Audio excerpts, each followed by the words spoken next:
il répond. Voilà. Ok. Ouais, sportif, Merci tu sais, faut nous expliquer. On comprend vite, mais.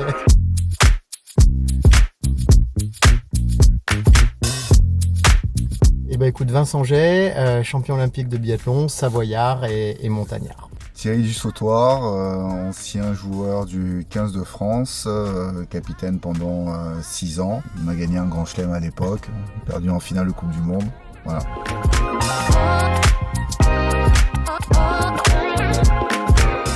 Sans aucun doute, les Jeux Olympiques. Monter, voir la Marseillaise, le drapeau bleu-blanc-rouge flotter, ça c'est ma plus grande victoire. Nous on a perdu en finale de Coupe du Monde, donc c'est pas un succès, mais j'étais pas prédestiné à être rugbyman professionnel et sportif de haut niveau. Mon plus grand succès c'est ça, d'avoir réussi à atteindre ce niveau et avoir pu durer aussi longtemps au plus haut niveau, parce que c'était pas gagné dès le départ. Et battre les All Blacks, c'est quand même un énorme succès ça. Ouais, mais après tu relativises un peu parce que t'as eu d'autres victoires aussi, et puis on est passé à côté du titre mondial. Donc,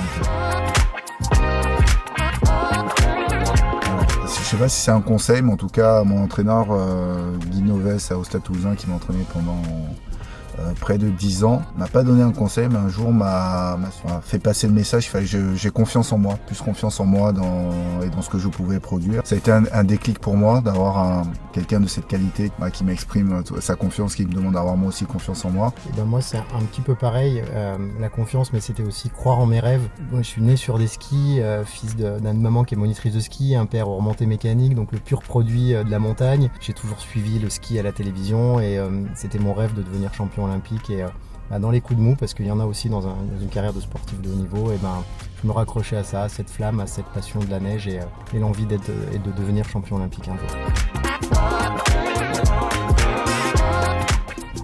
C'est rebondir après un échec. Le sport, je me mets souvent à la place d'un commercial, mais quand tu perds une vente, on arrive à se remobiliser tout de suite pour rebondir, avoir des idées, retrouver le goût de l'effort, comment on peut convertir ça.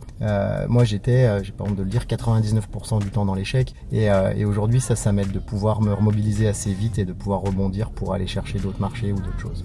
Alors moi je dirais la discipline. De s'entraîner, enfin la régularité, de mettre en place des process, faire parfois des choses qui font pas toujours plaisir, mais qui sont nécessaires à la construction de la performance. Je dirais que c'est la leçon la plus importante que j'ai gardée aujourd'hui.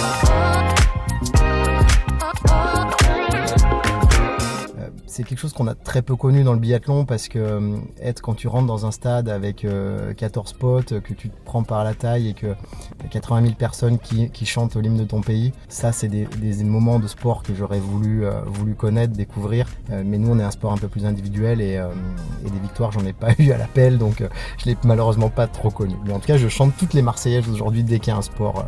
C'est une certitude. Et à nous, c'est vrai que Vincent a raison, on est quand même privilégié de pouvoir la chanter systématiquement lorsqu'on porte le maillot bleu, donc ça c'est déjà une chance énorme. La plus belle, j'irais peut-être la finale de la Coupe du Monde, parce que on m'a souvent demandé ce que ça faisait d'affronter le haka, mais moi j'ai toujours pensé que pour nous, notre Marseillaise c'était comme notre haka, voilà, elle nous permettait de passer dans un autre état. Je sais pas si Thierry tire droit à la carabine, mais par contre, moi j'ai fait quelques matchs de rugby aux Ovalins, au club de Val d'Isère, juste une équipe de copains, et on affrontait d'autres stations. Mais j'avais un peu peur les plaquages, donc je rentrais souvent qu'en deuxième mi-temps, quand ils étaient cuits. Comme je courais à peu près vite et que j'arrivais à avoir le ballon dans la main. Donc petite longueur à moi, j'ai gardé mon maillot de rugbyman. Moi j'ai même une grande longueur d'avance, parce que moi et le ski, c'est deux mondes complètement différents. Donc alors ça donnerait quoi, Thierry Dussautoir biathlète? Ça serait sur la piste Mickey, voilà, essayer avec les petits à comprendre comment les skis fonctionnent avant de penser à tirer à la carabine. Mais ça, on va remédier à ça. Ça, c'est pas un souci, le matos a bien évolué.